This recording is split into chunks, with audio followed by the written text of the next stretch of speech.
மீண்டும் ஒரு உலக சாதனையை சச்சின் டெண்டுல்கர் படைத்தார். ஏயா சச்சின் கேன்னா யாரு?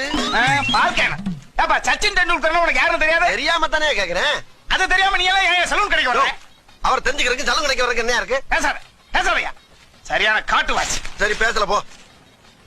சுனாமியால் பாதிக்கப்பட்ட பகுதிகளை பில் கிளின்டன் சுற்றி பார்த்தார். ஏயா கிளின்டனாவது யாருன்னு தெரியுமா உனக்கு? கிளின்டன்னா யாரு? கிளி ஜோசியம் பாக்குறவரா? கிளி ஜோசியம் பாக்குறாரா? கிளின்டன் யா? யோ அவருக்கு எனக்கு பழக்கமே கிடையாதுயா. பழக்கம் இல்லையா? ஏயா அவர் உங்க கூட வந்து பழகுவாரா? அமெரிக்காவோட முன்னாள் ஜனாதிபதியா? அதெல்லாம் தெரியாதுயா எனக்கு. அவரை தெரிஞ்சுக்காம எதுக்கு சலூன் கடைக்கு வர நீ? அறிவு கட்டவன். மடசமரன். ரொம்ப ஓவரா இருக்கே.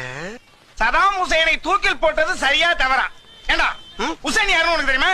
தெரியுமே, அந்த கறிக்கடை ஜாகிர் ஹுசைன் தானே? கறிக்கடை ஹுசைனா? ஏண்டா ஈராக்கோட முன்னாள் அதிபர்ரா. தெரியாதியா? அதுக்கு ஏன் கொதிக்கிற? அது தெரியாம ஏன்டா நீ சலூன் கடைக்கு வர? யாரா அவன்? எந்திரி முதல்ல. என்னடா? என்ன? ஆமா இவ்வளவு பேசுறீல்ல, உனக்கு அந்த முனியாண்டி தெரியுமா? ஏண்டா நான் கேட்ட அத்தனை வரி உனக்கு தெரியல. முனியாண்டிய பத்தி நான் என்ன தெரிஞ்சுக்கணும்? முனியாண்டிய தெரியுமா தெரியாதா? அப்படி என்னடா அவன் சாதனை பண்ணிட்டான்?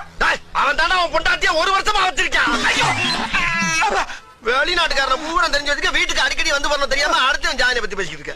1 வருஷமா 2 பேரும் பேச்சுவார்த்தை நடத்தி இப்பதான் ஓசு ட்ரெயின்ல ஓடுறாங்க. ஓடி போய் பிடிப்போம்.